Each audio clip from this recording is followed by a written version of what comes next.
Assalamualaikum warahmatullahi wabarakatuh. Baik, kami dari kelompok 1 akan mempresentasikan sebuah presentasi yang berjudul Struktur Data Tree.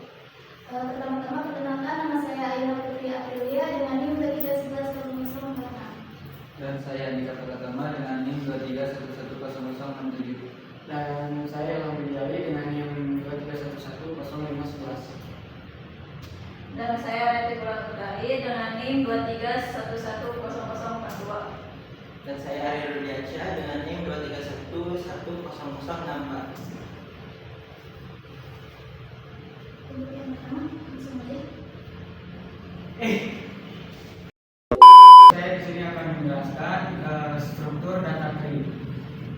Struktur data tree adalah struktur data hierarkis yang terdiri dari node-node yang terhubung, di mana setiap node dapat memiliki satu atau lebih node anak, tetapi hanya satu node induk kecuali untuk node akar.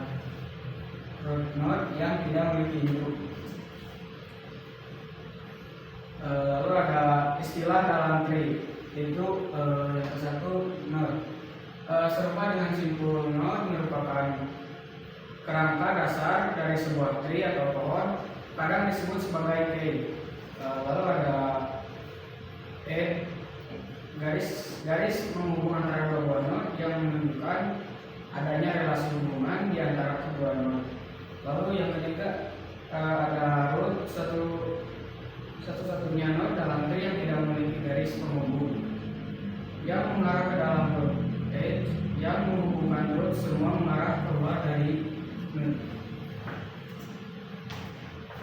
Nah, di sini ada beberapa istilah lagi dalam tree, yaitu ada path, yang dimana path itu adalah jalur yang menghubungkan antara suatu node dengan node yang lain, dapat terdiri dari beberapa node dan edge yang berkesinambungan. Nah, kedua ada predecessor, yaitu node yang berada di atas node tertentu. Nah, lanjut kita ada di sini pengertian untuk aplikasi. Untuk aplikasi adalah perangkat lunak yang berfungsi untuk membantu pengguna dalam menyelesaikan tugas tertentu dan memberikan solusi terhadap masalah yang dihadapi. Nah, yang kedua ada game snack. Game snack sendiri adalah nama umum untuk konsep permainan video, di mana permainan mengendalikan sebuah garis yang tumbuh memanjang dengan garis itu sendiri menjadi rintangan utama. Game sederhana ini diciptakan pada akhir tahun 1970 pada arcade. Nah, di sini ada Windows. Windows adalah salah satu OS yang paling banyak digunakan saat ini. Pada tahun 1990, Windows dikeluarkan pertama kali oleh perusahaan Microsoft Corporation yang dinamai dengan Windows 3.0 yang berbasis GUI. Keempat, bahasa C++. Bahasa C++ adalah bahasa pemrograman tingkat tinggi yang dikembangkan oleh Bjarne Stroup pada awal. Di sini ada Windows. Windows adalah salah satu OS yang paling banyak digunakan saat ini. Pada tahun 1990, Windows dikeluarkan pertama kali oleh perusahaan Microsoft Corporation yang dinamai dengan Windows 3.0 yang berbasis GUI. Bahasa C++ adalah bahasa pemrograman tingkat tinggi yang dikembangkan oleh Bjarne Stroup pada A few moments later. Nah, di sini ada Windows. Windows adalah salah satu OS yang paling banyak digunakan saat ini. Pada tahun 1990, Windows dikeluarkan pertama kali oleh Microsoft Corporation yang dinamai dengan Windows 3.0 yang berbasis GUI. Bahasa C++ adalah bahasa pemrograman tingkat tinggi yang dikembangkan oleh Bjarne Stroup pada awal 1980-an sebagai perpanjangan dari bahasa C++. One eternity later. Railib adalah sebuah library grafis open source yang dirancang untuk mempermudah pengembangan aplikasi multimedia dan permainan video games. Terus ada Visual Studio Code. Visual Studio Code atau VS Code adalah sebuah editor teks ringan dan kuat yang dibuat oleh Microsoft untuk sistem operasi multiplatform yang berganti, juga tersedia untuk versi Linux, Mac, dan Windows.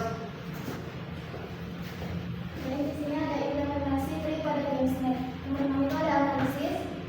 Analisis itu berdasarkan metode yang telah dipaparkan serta penggambaran program yang akan dipakai.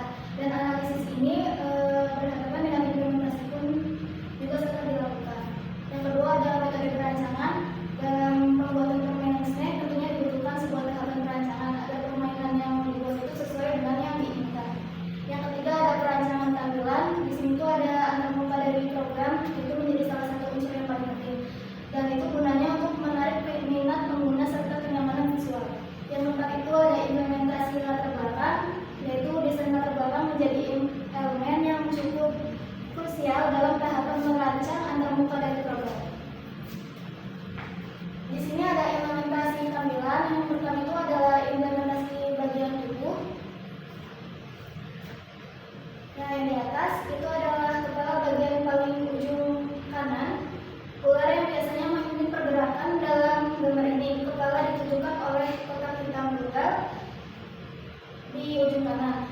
Lalu bagian tubuhnya, bagian tekanan dari ular terdiri dari serangkaian kotak hitam yang membentuk badan ular. Lalu ekornya, yaitu bagian terakhir dari ular yang berada di ujung kiri. Ekor ini biasanya mengikuti pergerakan dari tubuh di depannya. Lalu ada makanan. Di sini tuh dengan berbentuk tanda plus atau bentuk sel sederhana, yaitu terdiri dari 5 kotak kecil berwarna hitam yang disusun dalam pola silang. Dalam fungsi dalam permainan ini adalah objek yang harus dimakan oleh si ular. Dan objek ini biasanya muncul secara acak dalam permainan. Lalu di sini ada latar belakang. Latar belakang di sini menjadi elemen yang cukup krusial dan didasari dengan warna hijau. Lalu ada integrasi teknologi dalam kurikulum, evaluasi kebutuhan pendidikan. Nah, di sini saya akan menjelaskan pada hasil programnya. Bisa kita lihat yang pertama di sebelah paling kanan itu adalah bagian kepala karakter. Jika kepala karakter itu memakan makanan, nanti akan menambah bagian tubuh karakter. Lalu si bagian tubuh karakter sama bagian tubuh paling belakang karakter itu akan selalu mengikuti bagian kepala karakter.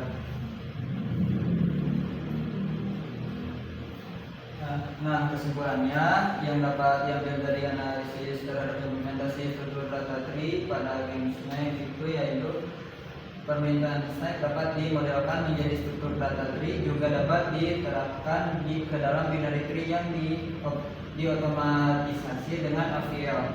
Pemodelan tree dilakukan terhadap bagian tubuh karakter snack pada permainan yang memiliki struktur utama yaitu kepala, tubuh, dan juga ekor. Dengan pemodelan tersebut, pemrograman dapat diproses dengan lebih optimal sehingga pengguna mendapatkan kemudahan dalam menggunakan program. Baik, cukup sekian dari kelompok 1. Apabila ada salah kata, kami mohon maaf yang sebesar-besarnya. Assalamualaikum warahmatullahi wabarakatuh. Udah, cuma segitu loh, apa susahnya?